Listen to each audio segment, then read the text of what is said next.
Selamat datang di channel YouTube Fernando De Caprio. Channel tempat berkumpulnya orang-orang pintar. Kata orang bijak, orang pintar hanya mau bertemu dengan orang pintar. Orang pintar tidak akan mau bertemu dengan orang bebal. Channel ini selalu membahas masalah politik dan hukum. Channel ini untuk memberi pelajaran kepada masyarakat agar masyarakat tidak diperdaya oleh aparat hukum yang berusaha mempermainkan hukum. Pada hari ini saya kedatangan teman saya, sahabat saya, friend saya, yang saya sudah berteman dengan beliau tuh sejak tahun 2005. Saya sangat akrab sama beliau. Ya, kita ledek-ledekan tuh hal biasa sama beliau. Beliau juga begitu sama saya. Jadi saya berteman sama beliau nih lebih dari yang lain-lain lah. Ini luar biasa saya sama beliau nih. Sangat dekat sekali. Inilah dia teman saya, sahabat saya, friend saya, yang beliau menduduki sebagai ketua bidang ujian dan pengangkatan dan penyumpahan di DPP IKADIN, Ikatan Advokat Indonesia. Ya, beliau seorang pengacara senior. Beliau sekarang lagi menyelesaikan disertasinya. Inilah dia teman saya, sahabat saya, Rusdin Ismail SHMH, kandidat doktor. Selamat datang bro, friend gua nih, Rusdin Ismail. Gimana kabar? Oke. Terima kasih friend sudah mengundang saya dalam channel YouTube yang luar biasa ini. Siap. Fernando De Caprio, ini nama-nama menjurus ke nama orang Italia, ini luar biasa. Amerika bro. Amerika. Makanya Tapi kalau ada kita buka juga, channel kita di kayaknya sih Amerika. seperti Di Caprio-nya ini kan luar biasa ini kan. Ini nama-nama asing kan. Iya. Tapi ternyata channel ini orang Indonesia punya, Oh, lawyer siap. punya kan gitu. Siap. Nah, ini sahabat saya, ini sahabat yang sudah seperti saudara lah ya. Hubungan ini hubungan yang memang luar biasa, sangat kami jaga, kami kenal dari 2005 sampai sekarang, tidak ada namanya dusta di antara kita. Kayak lagu Kayak aja. nyanyi ya, Iya. kayak nyanyi. Jadi persahabatan ini ya memang diikat karena emosional yang bagus ya, hubungan emosional yang luar biasa. Kami saling mengisi satu sama lain. Dari kami membuat kantor secara sama-sama di wilayah Jakarta Selatan, meski harus berpisah, membangun kantor masing-masing, tapi tidak mengurangi rasa persaudaraan itu sampai sekarang ini. Wis mantap. Dan saya dihubungi untuk mengisi channel ini karena saya melihat channel ini channel yang cukup bagus. Siap, makasih. Friend. Channel politik dan hukum ini memang channel yang secara spesifik ya membahas terkait hal-hal yang berkembang di masyarakat, baik oleh praktisi maupun oleh pengamat-pengamat hukum yang dalam notabene punya profesi hukum. Ini suatu channel yang memang sangat dibutuhkan oleh masyarakat. Siap. Saya himbau ini buat teman-teman nih praktisi hukum, ini tempatnya untuk kita berbicara. Siap. Tempatnya untuk kita berbicara. Oke, friend. Sehingga masyarakat biar tahu channel ini channel yang cukup bagus. Iya. Saudara-saudara semuanya yang nanti yang nonton ikuti channel ini. Siap, makasih, friend. Kira-kira channel ini akan menjadi booming ke depan. Siap, makasih. Nah, kira-kira itu. Iya. Asal lu dari mana sih, friend? Saya ini kan orang Indonesia asli. Wis. Bukan orang Indonesia Timur juga. Tapi yang pasti daerah asal saya itu orang-orangnya memang manis. Wis. Jadi orang manis, karismatik lah. Jadi memang disukai sama para wanita. Waduh. Karena kebetulan hari ini kita akan bahas tentang wanita. Oh iya, kami akan membahas dengan friend saya ini, ya, bagaimana hak perempuan yang diceraikan suami. Ya, ini pakar ini.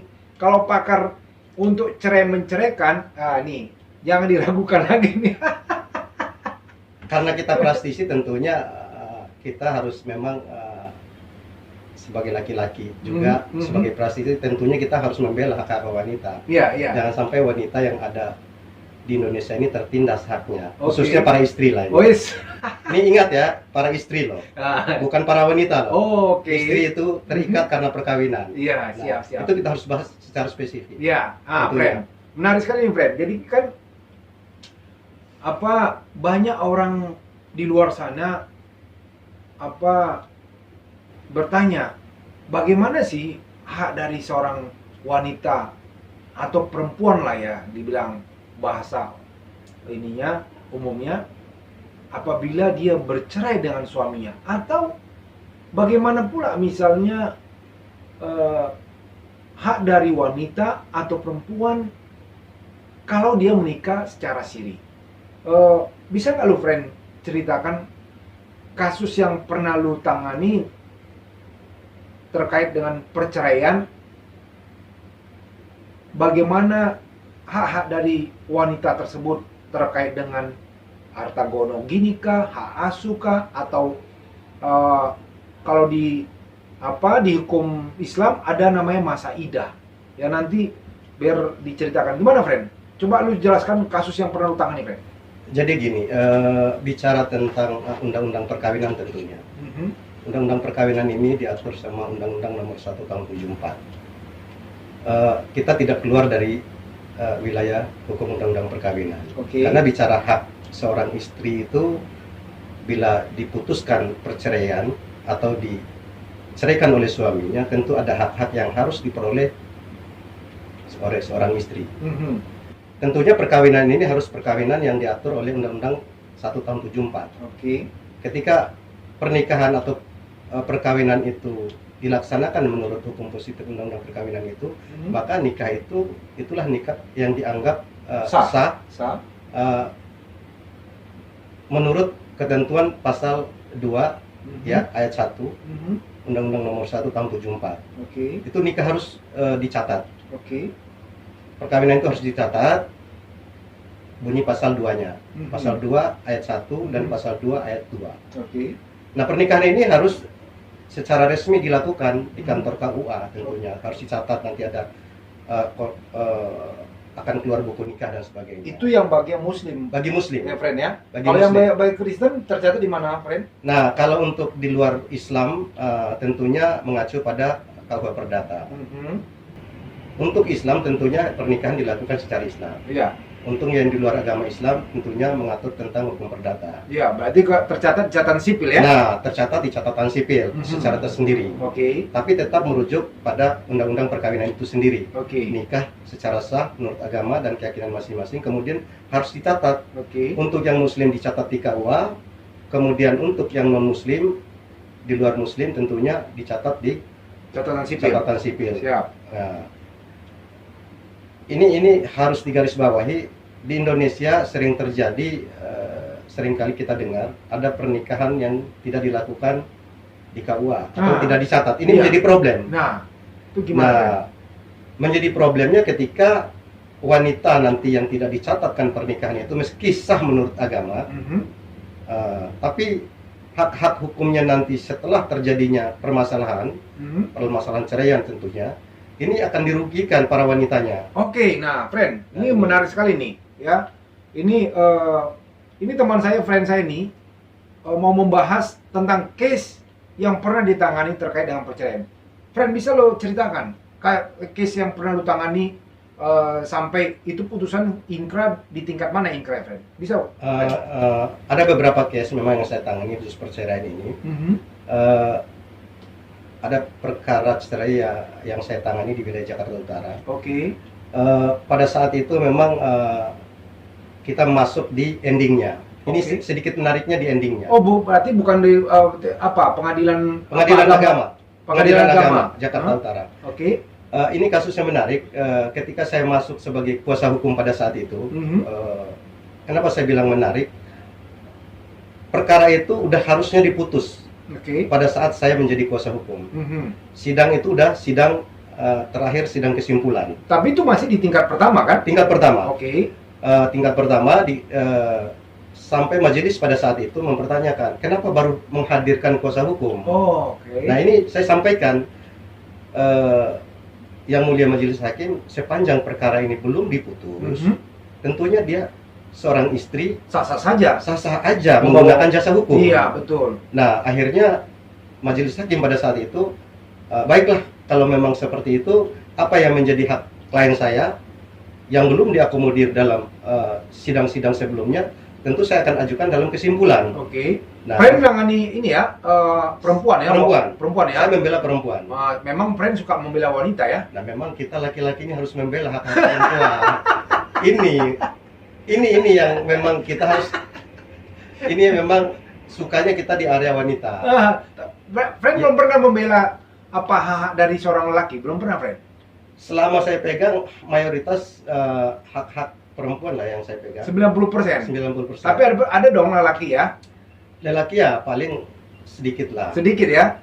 Tapi kita kan bukan spesialis kita sebenarnya menangani perceraian. Tapi sepanjang orang membutuhkan kita, tentunya tetap kita akomodir. Oke. Jadi 90% Friend nangani kasus perceraian, yang Friend tangani adalah Friend berdiri sebagai pembela wanita ya? Selalu seperti itu. Oke. Gimana? Kenapa? Karena begini, wanita ini dianggap menjadi objek buat laki-laki. Kenapa saya katakan wanita itu perlu dibela? Karena seringkali wanita ini selaku istri biasanya jolimi oleh suaminya. Seringkali dijolimi. Sehingga sangat wajar kita sebagai praktisi hukum yang dimintai untuk bantuan hukum, tentunya kita memberikan perlindungan hukum terhadap hak-hak wanita. Oke, nah secara umum. Ya. Terkait dengan case tadi gimana, Friend? Nah, Lanjut, terkait case tadi, pada saat perkara udah mau menjelang diputus, memang sedikit majelis hakim komplain kepada klien saya. Tapi saya sampaikan, sepanjang perkara ini belum diputus, tentunya klien saya punya hak untuk membela hak-haknya sebagai seorang istri. Iya.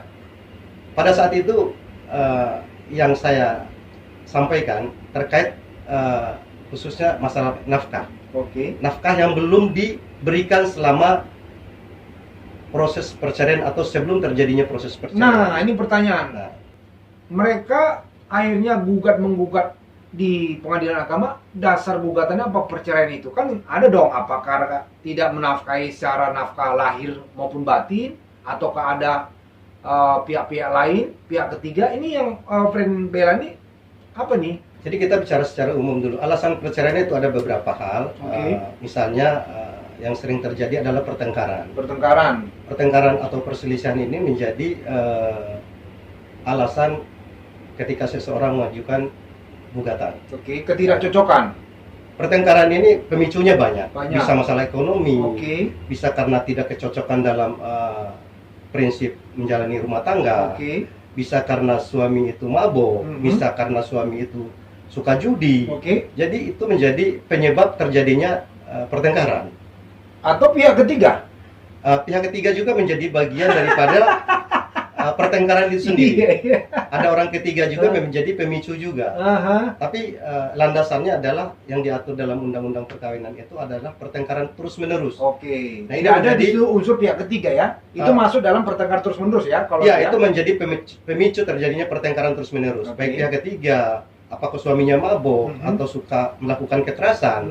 Nah, ini menjadi suatu pemicu terjadinya keributan. Oke. Nah, Nah, pertengkaran terus-menerus ini menjadi suatu landasan ketika seseorang mengajukan gugatan ke pengadilan. nah kemarin itu kliennya Friend itu apa dia?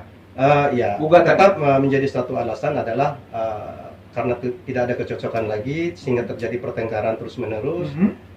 Yang pada akhirnya menjadi jalan solusi terakhir adalah mengajukan gugatan. Oke. Nah, itu menjadi suatu alasan yang memang diterima oleh hukum. Nah, jadi Friend sudah masuk di sesi akhir, mau masuk kesimpulan. Gimana ceritanya langsung? Seterusnya setelah Friend masuk itu? Jadi ketika saya masuk pada sesi kesimpulan itu, saya mengajukan hak-hak seorang istri. Hak seorang istri pada saat itu, diantaranya salah satu yang saya perjuangkan adalah ketika uang nafkah yang selama ini biasa diberikan, ternyata dalam 1-2 bulan sebelum terjadinya perceraian sampai proses perceraian terjadi, tidak diberikan lagi nafkahnya oleh pihak suami. Oh, sebelum cerai sudah nggak dikasih? Sudah nggak dikasih. Oke. Nah, itulah yang menjadi alasan saya mengajukan hak seorang istri ketika dia diceraikan oleh suaminya. Nah, Friend, sebentar. Nafkah ini diatur. Nah, nafkah ini diatur oleh undang-undang. Itu suami klien friend itu profesinya atau dia sebagai pegawai negeri sipil atau swasta? Dia ibu rumah tangga. Apanya suaminya? Suaminya dia pekerja lah. Oh, pekerja swasta ya? Pekerja swasta. Oke. Tapi dia punya penghasilan yang cukup lumayan. Oh. Karena istrinya selalu diberikan uang nafkah bulanannya itu berupa senilai dolar. Oh. Karena dia memang kerja di perusahaan asing, sehingga yang dia kirim untuk uang nafkahnya itu berupa dolar. Oh, dolar. Ini cukup bagus buat seseorang ketika suami menelantarkan istri tidak diberikan nafkah, maka dia berhak untuk menuntut uang nafkah itu ketika dia digugat cerai oleh suaminya. Oke, nah itu yang kemarin yang menggugat suami apa istrinya? Yang menggugat pada saat itu suami kalau tidak salah. Suami yang menggugat? Suami yang memohonkan. Oke, nah. Sehingga uang nafkah itu memang menurut ketentuan undang-undang perkawinan atau kompilasi hukum Islam yang mengatur tentang perkawinan, tentunya istri berhak untuk memperoleh nafkah yang belum diberikan oleh suami. Nah, waktu dia masih suami istri pun dia tidak memberi nafkah. Terus gimana kelanjutannya yang tadi Fren bilang? Itulah yang menjadi permohonan kita terakhir, ketika haknya yang beberapa bulan yang tidak diberikan itu menjadi tuntutan yang memang harus dibayarkan oleh suami. Oke. Dan akhirnya pun putusan cerainya mengabulkan apa yang menjadi hak istri itu.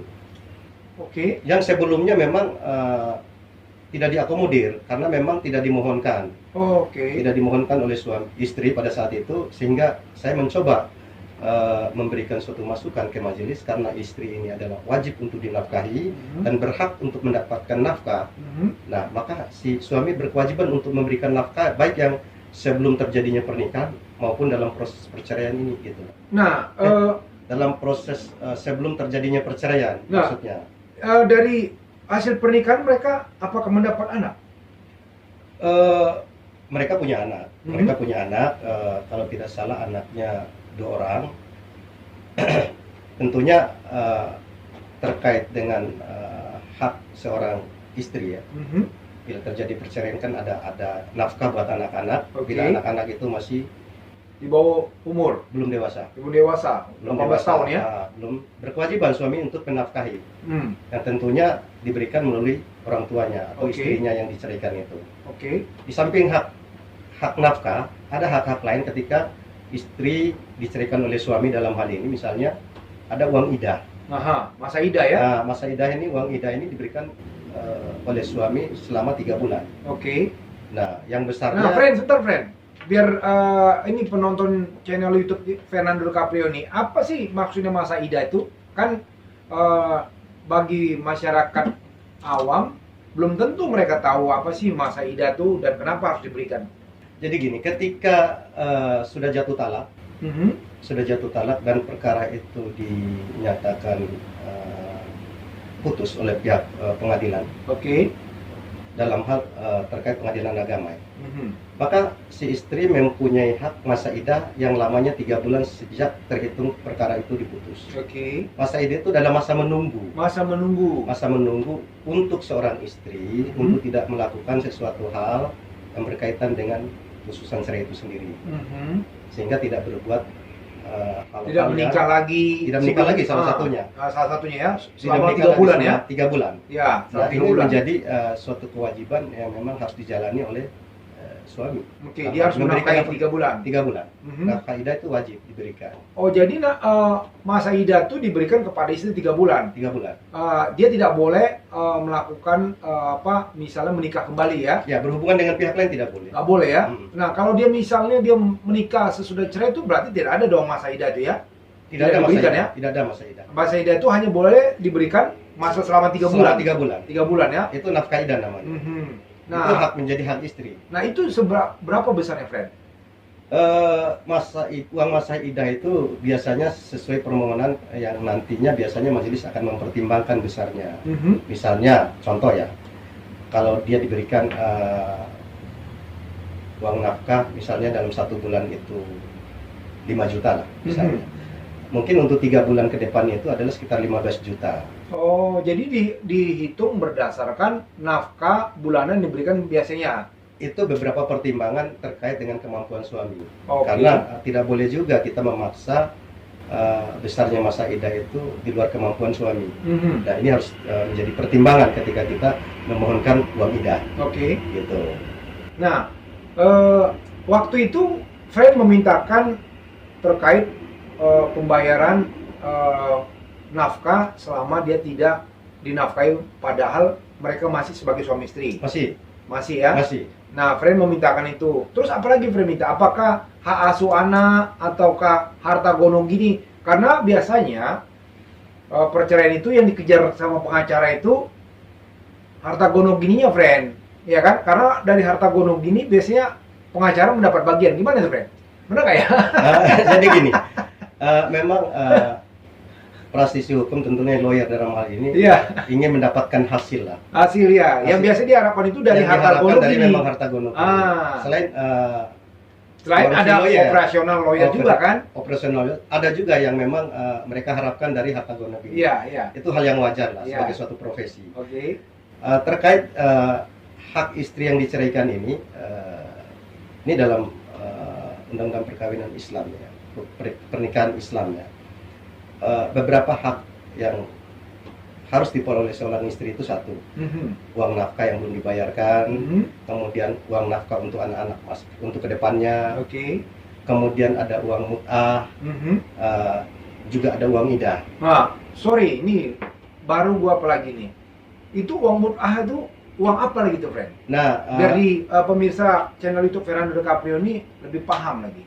Nah, uang mut'ah ini adalah sifatnya pemberian suami secara sukarela. Oh, sukarela. Mut'ah itu sukarela ya? Nah, pemberian suami secara sukarela karena menghargai sebagai seorang istri. Yang dia pernah menjadi istrinya ya? Ya, itu menjadi bahan pertimbangan uang mut'ah itu. Memang tapi itu tidak ada kewajiban ya? Kalau kita mohonkan secara hukum boleh aja, sah-sah aja. Sah-sah saja. Tinggal kembali ke majelis apakah akan mengabulkan atau tidak permohonan uang mut'ah, kembali dengan keyakinan hakim. Oke. Tapi itu menjadi hak seorang istri, boleh diberikan, boleh dimohonkan, gitu loh. Di samping itu juga yang paling esensial adalah terkait harta gonogini. Nah, itu gimana kemarin, friend? Kasus yang lu pegang tuh harta gonogini gimana? Nah, kalau di pernikahan menurut Islam, harta gonogini itu sebenarnya bisa digabungkan dengan permohonan perceraian, termasuk uang nafkah dan sebagainya. Namun pada prakteknya seringkali majelis mengenyampingkan permohonan pembagian harta gonogini. Nah, ini sering terjadi, padahal undang-undang mengatur secara sekaligus untuk dimohonkan. Nah, biasanya kan banyakkan itu ketika kita menggugat itu perceraian, kita nggak memasukkan harta gonogini, kayak majelis menolak gitu loh. Bukan menolak, artinya begini, majelis menyarankan yang dikhawatirkan ketika dalam proses perceraian ini belum ingkrah, putus cerainya, maka terhadap harta gonogini yang dimohonkan tentunya belum tentu bisa dibagi. Oh gitu. Jadi pertimbangan biar cerainya dulu putus secara ingkrah, baru mereka bisa secara tersendiri mengajukan gugatan harta gonogini. Nah, tapi kan nanti dikhawatirkan kalau misalnya tidak langsung dibagi harta gonogini, ya nanti salah satu pihak bisa memindah tangan kan, gitu loh, Fred. Sepanjang harta gonogini itu belum dibagi, maka suami atau istri tidak bisa bertindak secara sepihak terhadap harta yang menjadi harta bersama. Ini memang undang-undang mengatur, baik suami atau istri tidak boleh bertindak secara sendiri-sendiri terhadap harta bersama yang didapatkan selama pernikahan. Kalau itu mungkin harta yang tidak bergerak. Tapi kalau harta bergerak, misalnya mobil, suami memakai, istri juga memakai, tiba-tiba ini senggolan atau tabrakan jadi rusak, itu kan berarti mengurangi harta gonogini nilainya. Itu gimana itu, Ren? Nah, itu namanya suatu resiko sebenarnya. Suatu resiko memang kembali kepada kesepakatan suami istri terkait harta gonogini itu kan harus dijaga oleh masing-masing pihak. Harus dijaga, baik suami atau istri yang memegang, misalnya masing-masing punya mobil. Itu menjadi satu harta bersama. Semuanya harus menjaga. Itu menjadi harta yang memang tidak boleh dipindah tangankan selama masih belum terjadi pembagian. Sehingga kalau kita misalnya terjadi tabrakan misalnya, itu menjadi suatu risiko hukum Iya. oleh para pihak. Tentunya pasti akan mengurangi nilai Iya, nilai harta harta gono gono gini. gini, gitu loh, Bren. Yang pastinya kita bicara bagian daripada istri dan bagian dan suami ini adalah sama, Oke. sepanjang tidak diperjanjikan ya. Mhm. Perjanjian misalnya pemisahan harta. Nah, kalau tidak ada perjanjian pemisahan harta, tentunya seluruh harta yang diperoleh selama pernikahan menjadi harta bersama yang nantinya harus dibagi dua. Oh, oke. Nah, itu diatur dalam kompilasi hukum Islam. Mhm. Nah, itu harus dipatuhi. Kompilasi hukum Islam itu mengatur tentang itu. Nah, kemarin itu klien friend itu akhirnya apa yang dia dapatkan? Tentunya hak-hak istri itu yang diperoleh secara hukumnya baik ida, uang muta, uang nafkah yang belum dibayarkan, uang nafkah anak ke depannya, termasuk harta gono gini yang menjadi haknya memang semua diperoleh, Didapatkan. didapatkan. Oke. Artinya yang secara hukum istri yang diceraikan oleh suami itu memperoleh hak-hak yang memang diatur. Begitu. Nah, kemarin itu yang waktu friend tangan itu kasusnya apakah di tingkat pertama sudah inkrah atau pihak suami banding atau gimana? Pada saat itu perkaranya ingkrah. Oh, inkrah. Sudah ingkrah sehingga pembagian harta gono gini juga Tidak sulit lah ya. tidak sulit. Jadi gini, pembagian harta gono gini bisa dilakukan di luar pengadilan dan bisa juga melalui pengadilan. Oke. Baik yang menganut orang Islam itu sendiri, sedangkan di luar Islam tentunya ke pengadilan negeri Iya. yang mengatur hukum keperdataan. Iya. Semua haknya sama, dibagi dua. Apa Iya. yang diperoleh sehingga menjadi harta yang memang harus dibagi dua. Mhm. Tidak bisa dihindari. Baik harta bergerak, harta tidak bergerak, itu menjadi suatu kesatuan yang memang harus dibagi. Hutang pun menjadi harta bersama. Nah, kalau misalnya itu friend, misalnya perempuan atau laki, kalau saya bilang perempuan aja nanti marah perempuan di luar sana kan. Kalau lelakinya atau wanitanya selama pernikahan ternyata membawa utang yang besar, ya kan, lalu bercerai, itu gimana friend? Yang enak salah satu pihak, misalnya yang lelaki poya-poya atau yang perempuan yang poya-poya akhirnya ada utang setelah bercerai, itu gimana apanya? Nah, ini bicara utang selama terjadi pernikahan, kita harus pisahkan dulu. Ada utang yang disepakati, yang diketahui oleh suami istri. Iya. Contohnya, Bisa beli mobil, tahu beli sama-sama. mobil sama-sama, Ah. mobil dikredit, Iya, sama-sama. sama-sama diketahui. Iya. Ada Atau suami rumah. istri mengetahui atau rumah gitu Ah. beli. Nah, Kewajiban ke bank itu menjadi kewajiban bersama. sama. Dan itu akan berpengaruh nanti pada pembagian harta gono gini. Oke. Nah, ini kalau bicara utang yang real, Iya, real. yang diketahui oleh para pihak. Oke. Tapi kalau bicara utang misalnya dengan pihak lain yang tidak diketahui oleh istri Salah satu misalnya atau suami misalnya, Aha. menjadi tanggung jawab masing-masing. Oke. Karena tidak mungkin yang namanya suatu utang itu harus diketahui oleh kedua belah pihak. Nah, tapi menjadi beban, menjadi persoalan ketika terjadi perceraian terhadap utang-utang yang memang tidak diketahui, Nah, dan belum dibayarkan kan? baru dibayarkan. Nah, itu gimana? Nah, misalnya suami yang utang misalnya, istri sama sekali tidak pernah tahu utang itu ada. Oke. Nah, ini menjadi beban misalnya istri ini kan punya penghasilan. Iya. Ini menjadi beban dia Iya. karena tanggung jawabnya, karena selama mereka berumah tangga, orang yang memberi utang itu misalnya tidak akan pernah mau tahu karena kalian suami istri pada saat itu. Nah, apakah itu misalnya apa? Itu mengurangi atau hak dari wanita itu jadi berkurang oleh karena hutang yang dibuat oleh lelakinya, lalu dia bayar, ternyata akhirnya jadi bercerai, itu gimana tuh, Ren? Nah gini, utang-utang yang demikian itu memang menjadi persoalan dalam terjadinya perceraian. Apalagi utang itu tidak diketahui oleh suami istri Iya, misalnya. iya. Tentunya Sehingga terkata- itu memicu jadi pertengkaran dan berjadi cerai. Itu pasti itu menjadi persoalan juga. Iya. Utang-utang yang misalnya terkait nih masalah ekonomi misalnya. Oke. Sehingga suami utang kiri kanan yang istrinya tidak tahu misalnya. Terjadi perceraian, itu menjadi beban. Ya, kalau itu kan wajar, friend. Kalau misalnya suami utang kiri kanan untuk menafkahi keluarga. Gimana kalau misalnya suami atau istri yang poya-poya di luar, dia kan happy-happy, ya minjam ke bank, tahu-tahu datang tagihan, yang itu membuat akhirnya pertengkaran dan bercerai. Itu utang tuh mengurangi dari hak dari salah satu pihak atau gimana itu? Kembali kepada kedua belah pihak, Mhm. suami istri misalnya, sepanjang utang itu bisa dipertanggungjawabkan secara Oke. hukum misalnya, tentu menjadi tanggung jawab bersama, Oke. akan mengurangi hak masing-masing, Mhm. sepanjang itu diakui. Nah ini menjadi persoalan juga, memang sering terjadi di masyarakat ini, utang suami yang tidak diketahui oleh istri, Mhm. yang akhirnya istri beban Mhm. untuk menyelesaikan utang ini. Mhm. Nah ini menjadi problem memang. Kalau seorang istri tidak mengetahui bahwa suaminya berutang tanpa sepengetahuan, semestinya secara hukum istri tidak bisa bertanggung jawab karena itu bukan menjadi bagian dalam proses rumah tangga mereka terjadi dan itu. Karena itu kan personal, Mhm. perbuatan personal yang memang tidak diketahui oleh istri atau suami. Gitu. Artinya ketika misalnya itu yang memicu mereka bercerai, ya, lalu utang-utang itu dibayarkan kepada bank atau pihak manapun, berarti itu sudah mengurangi hak dari salah satu pihak dong. Gitu Kedua ya? belah pihak tentunya. Loh, kan yang menghabiskan itu salah satu pihak. Sepanjang diakui ya, sepanjang diakui utang itu, sepanjang diakui oleh kedua belah pihak, ini kembali kepada kedua belah pihak itu, suami istri itu, apakah mau bertanggung jawab secara bersama-sama atau tidak, kembali kepada kesepakatan mereka. Oke. Karena pembagian harta gono gini ini bisa di luar pengadilan. Kesepakatan mereka cukup dibuat misalnya surat perjanjian kesepakatan bersama pembagian harta gono gini, misalnya mau dikuatkan di notaris atau di bawah tangan, sama aja sifat perjanjiannya sama, Oh, gitu. nilai-nilainya sama, nilai kekuatan hukumnya sama, Oke. sah baik yang akta ataupun di bawah tangan sama aja, Sama aja ya. sama aja, sepanjang diakui oleh kedua belah pihak. Oke.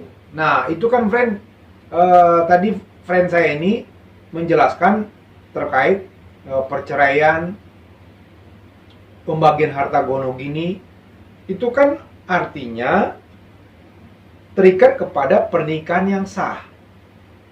Bagaimana kalau misalnya pernikahan itu di bawah tangan? Apakah wanita itu atau anak dari hasil pernikahan itu mendapatkan? Gimana, Fred? Makanya kita kembali kepada perlindungan hak-hak wanita tadi. Makanya buat perempuan ini ya, Lu selalu melindungi wanita mulu lu. Dan memang perempuan harus dilindungi. Laki-laki sekali lu lindungi laki-laki dong, yang perempuan. Karena kita nikah sama perempuan. Kita nikah sama perempuan sehingga perempuan perlu perlindungan. Nah, ini para perempuan ini kalau masalah perempuan, masalah wanita nih, ini friend saya nih, Rusdin Ismail, SIMH kandidat doktor. Pasti dia akan membela para wanita habis-habisan. Gimana, friend? Wanita memang, karena wanita ini dari tulang rusuknya laki-laki. Oke, masuk. Makanya lebih dekat ke laki-laki. Masuk. Makanya sehingga saya berpikir secara normatif wanita perlu dibela. Wanita tuh bukan lemah loh. Iya. Wanita tuh kuat sebenarnya di rumah tangga. Oke. Tanpa wanita yang menopang kita, belum tentu kita jadi kuat. Oh iya, benar. Makanya perlu wanita tuh dilindungi hak-haknya, apalagi dijolimi. Nah, apalagi nih buat wanita nih yang nikah ini, jangan sampai nikahnya tidak diatur menurut undang-undang perkawinan. Oke. Ini akan merugikan buat para wanita terhadap hak-haknya sebagai seorang istri. Iya, kan biasa aja misalnya wanita tuh dilihatnya, wah nih ganteng nih, ya kan, calon suaminya, tapi suaminya itu sebenarnya suami orang lain gitu. Dia dijanjikan bla bla bla bla dengan kayak inilah kayak lu friend, abang gua harus Rusdin Ismail nih, karena ganteng, hitam-hitam manis kayak Bruri P5, wanita banyak kelepek-kelepek. Misalnya friend menjanjikan sesuatu, itu gimana dong itu? Apanya hak dari wanita yang tidak dinikahi secara sah itu? Nah, ini buat wanita ingat ya. Hmm. Ini buat wanita ini. Hati-hati kalau mau menikah dengan seorang laki-laki yang udah punya istri. Aha. Kalau dia menjanjikan kita akan nikah, misalnya saya akan memberikan sesuatu, Oke. tapi nikahnya di bawah tangan. Oke. Ini sangat merugikan. Apalagi nanti ada anak. Oke. Hubungan hukumnya ketika nikah tidak dicatat sesuai dengan ketentuan pasal 2 ayat 2, nikah harus dicatat sehingga ada bukti secara administrasi ke negara. Oke. Ke KUA tentunya keluar akta nikah. Oke. Yang non muslim akan keluar akta nikah di catatan sipil. Ini menjadi suatu bukti administrasi yang memang harus dimiliki oleh orang yang melakukan pernikahan. Oke. Nah, resiko orang nikah siri disebut sekarang nikah siri ya. Siri, tapi siri kan katanya sekarang diakui berdasarkan putusan MK, friend. Waktu itu terkait dengan penyanyi dangdut itu, friend. Nah, Ya, ya. dengan salah satu jenderal waktu itu ya, yang zaman Orde Baru, kan begitu. Dia menikahi seorang penyanyi dangdut dan itu sudah diputuskan oleh MK, nikah siri, tapi tercatat di apa ya? Itu hasil ininya anak mereka itu diakui bahwasanya itu keturunan dari bapaknya gitu loh. Nah, itulah pentingnya saya bilang tadi, kita kembali lagi, pentingnya pernikahan itu dilakukan pencatatan. Oke. Kenapa wanita memperjuangkan haknya, ya? Ada putusan MK itu, sehingga terkait hak-hak anak. Oke. Ada keakuan terhadap anak yang dilahirkan dari hasil pernikahan siri itu. Sehingga undang-undang ini demi perlindungan anak dan istri sebenarnya. Oke. Makanya MK, saya setuju dengan putusan MK terkait hak-hak wanita tersebut. Memang diakui, tapi masyarakat pada umumnya sekarang belum paham apa itu nikah siri dan sebagainya, itu apa manfaatnya.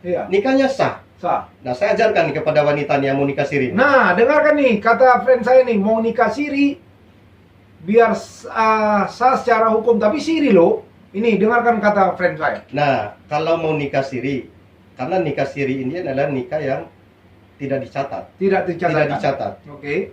Oleh undang-undang perkawinan. Tapi sah menurut agama. Oke.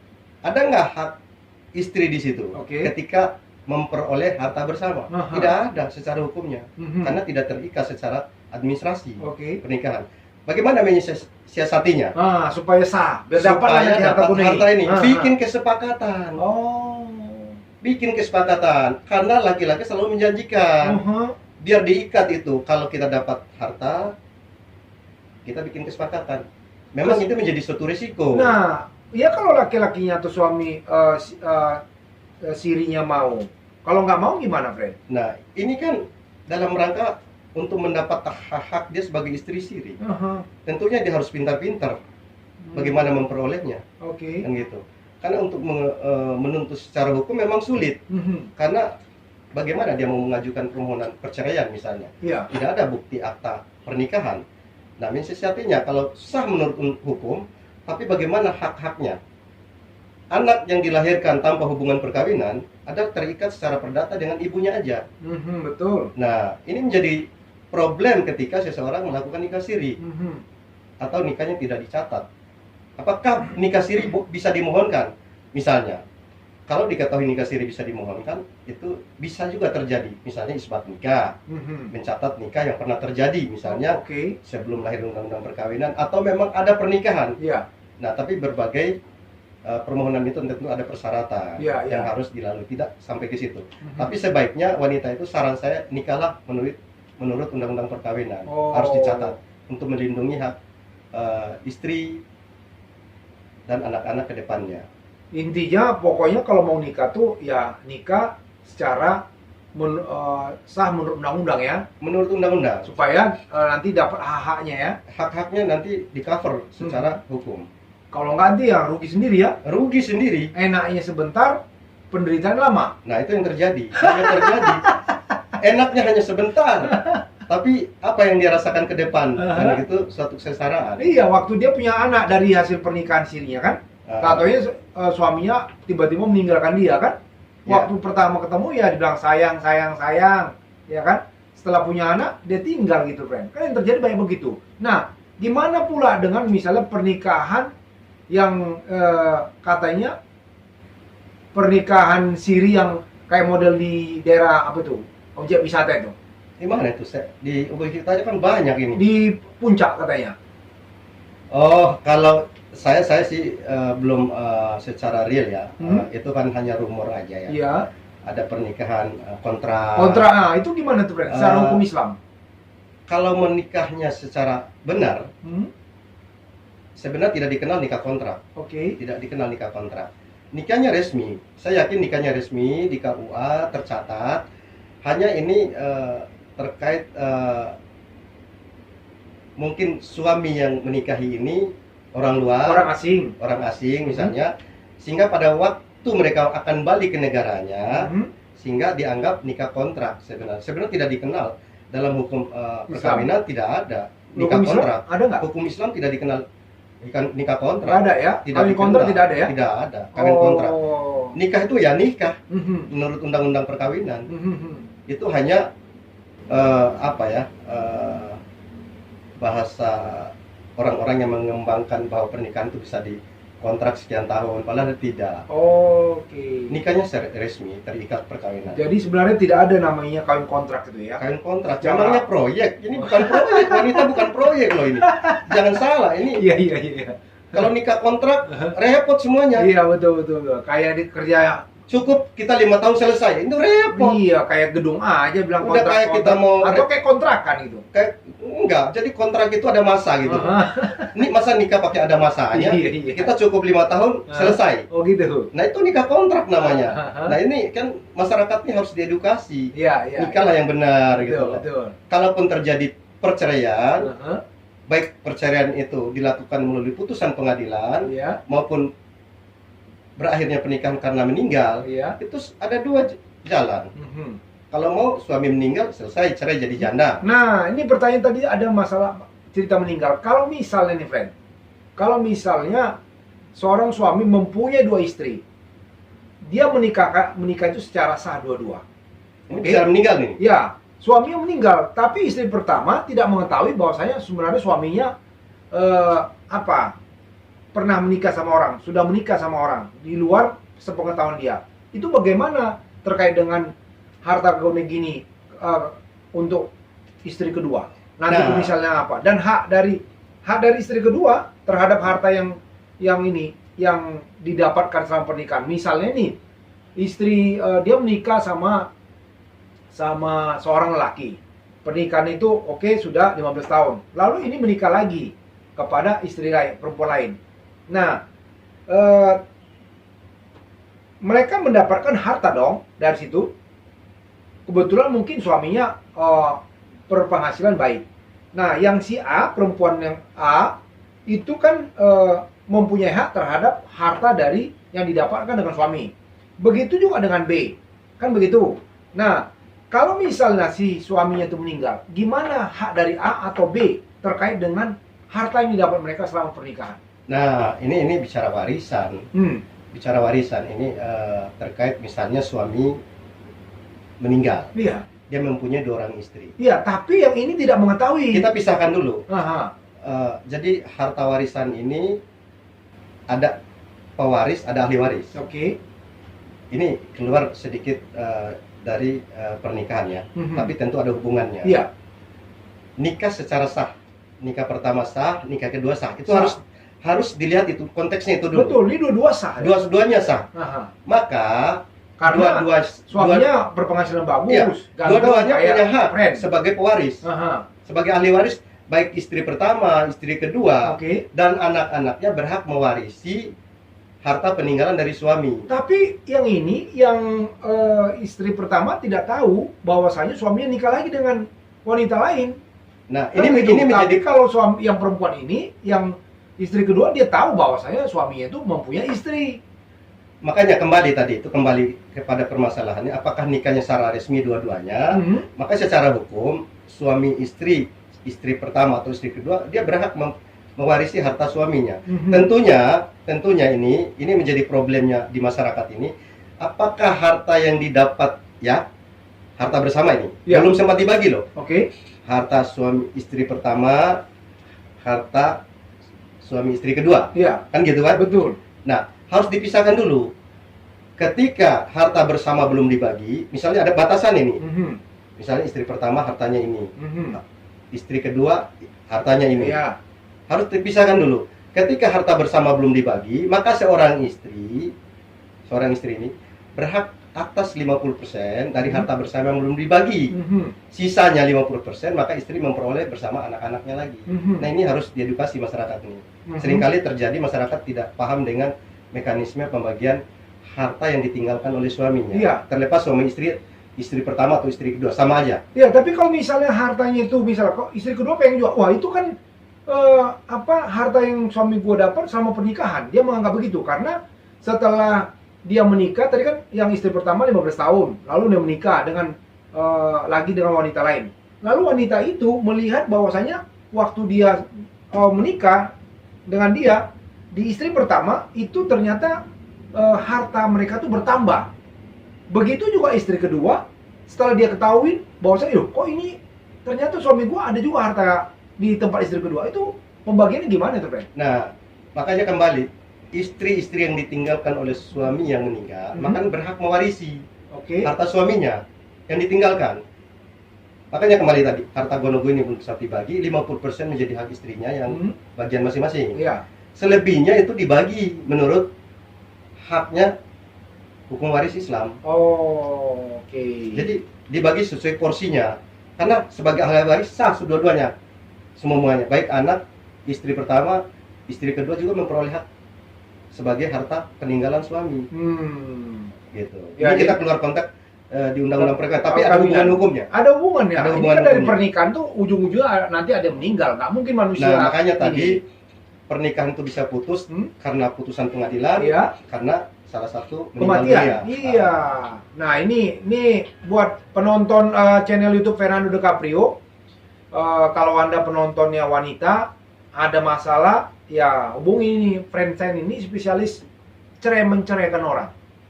Kan begitu. Tapi ya kalau di rumah dia setia, dia di luar setia, artinya setiap tengkolan ada. Itu gitu, friend ya. Oh enggak boleh. ini kita tidak boleh. Artinya gini, istri cukup satu. Oke. Istri cukup satu. Cukup satu. Punya teman itu sebagai partner kerja. Oh, gitu. Teman tapi mesra gitu. Nggak boleh. Nggak boleh. Nggak boleh Berhubungan kalau baik ketahuan. kita. Nggak boleh. Oh. Jadi kita nggak boleh. Kalau ketahuan lain lagi ceritanya ini. Iya. Dan lain lagi. Yang pasti gini. Satu istri, dua istri sepanjang itu diatur menurut undang-undang boleh aja. Selama bisa menafkahi lahir dan batin ya. Sepanjang bisa kita mempertanggungjawabkan Iya. hubungan perkawinan itu. Nah, jangan pula. Tentunya hak lahir batin harus terpenuhi. Nah, betul. Baik istri pertama, istri kedua, istri ketiga. Dan sekarang saya lihat ada ini Kumpulan. surat nikah yang terbaru ini ada kolomnya Kolomnya sampai istri keempat ya. istri 1, 2, 3, 3, 4 ya. Itu untuk persiapan Oh. yang mau menikah lagi. Nah, itu udah lu ambil, friend. Belum, saya baru lihat formnya. Saya belum lihat formnya. Nah ini saya lihat ada bagusnya juga gitu. Pemerintah memberikan edukasi ke masyarakat sebenarnya, bukan menyuruh. Iya, betul. Kalau mau nikah, yang kedua, ketiga, empat tentunya ada mekanisme. Difasilitasi lah ya, sama negara. Ada mekanisme yang harus dilalui oleh calon istri kedua, calon istri ketiga. Tentunya mekanisme itu harus berjalan. Aturannya dimohonkan izin pernikahan untuk istri kedua. Nah ini harus dilakukan. Baru nanti boleh sah menjadi istri kedua. Tapi kalau nikahnya di bawah tangan, nah itu di bawah tangan nggak kelihatan, bro. Nggak kelihatan. Di atas tangan yang kelihatan. Gitu loh. Nah, jangan diasumsikan nikah di bawah tangan itu nggak kelihatan. Semua kelihatan sebenarnya. Iya, betul. Gitu. Jadi tadi lu ngambil form bukan mau nikah ya. Bukan mau nikah lagi dia mau mempelajari bagaimana misalnya seorang istri atau suami mau ngambil istri kedua harus sesuai. Jadi ketika ada nanti hak istri pertama dilanggar atau dizolimi, dia udah sesuai nggak dengan yang menurut ketentuan pemerintah terkait dengan menikahi istri kedua, ketiga, dan empat, gitu ya, Pak ya? Iya, mekanisme harus tetap kita patuhi. Jangan nikah sembunyi-sembunyi. Iya. Sembunyi-sembunyi nggak kelihatan orang, bro. Repot. Nikah tuh harus di tempat yang terang. Iya. Nikahnya. Iya, nikahnya. Ini nikah loh. Aha. Nah, jadi izin ke istri pertama secara baik-baik. Tapi biasanya begini loh. Sering terjadi di masyarakat itu orang yang menikah kedua, ketiga, tidak ada istri itu yang merelakan suaminya dimiliki oleh kedua atau ketiga, kecuali orang yang punya dalam konteks nilai-nilai agamanya bagus, dia paham akan kebutuhan suaminya. Daripada suami saya berzina atau melakukan hal-hal yang di luar pernikahan, tentunya saya akan memberikan izin dalam arti ibadah. Iya, betul. Dalam arti ibadah. Artinya istri pertama pun mendapat nilai-nilai ibadah dengan kerelaannya terhadap suami yang menikah kedua kali atau ketiga kali.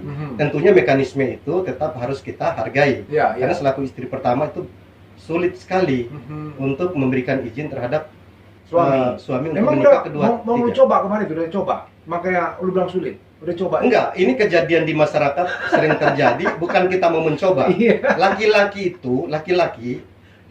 itu punya keinginan. Iya. Apa keinginan itu tersalurkan atau tidak? Iya. Kembali kepada personal masing-masing, bisa nggak kalau dia menikah lagi menjamin kedamaian antara istri pertama maupun istri kedua dan selanjutnya. Iya. Nah, ini kembali kepada tanggung jawab moral dia sebagai seorang suami. Intinya harus bisa adil ya, friend ya. Ya, adil proporsional. Aha. Adil proporsional. Iya. Jadi adil itu kan tidak bisa menurut friend adil, menurut saya belum tentu adil. Betul. Nah, artinya bicara keadilan Dan itu gua, secara friend, gua nggak profesional. mungkin, gua nggak mau ngambil istri kedua, friend. Nah, Lu itu jangan kan- nuju gua. Ini contoh. Oh, contoh. Ini contoh. Kalau lo mau nikah lagi juga nggak dilarang. Enggak, gua nggak dilarang. bisa. Gua nggak bisa di rumah, nanti bisa di apa gua? Nanti bisa kayak yang di viral-viral itu bisa dilaporkan gua, friend. Kalau misalnya gua mau coba-coba menikah, gua tanya lu jangan tuju gua. Enggak. Kan Ini itu. kita lagi berbicara tentang pernikahan kedua dan ketiga. Oh iya, siap.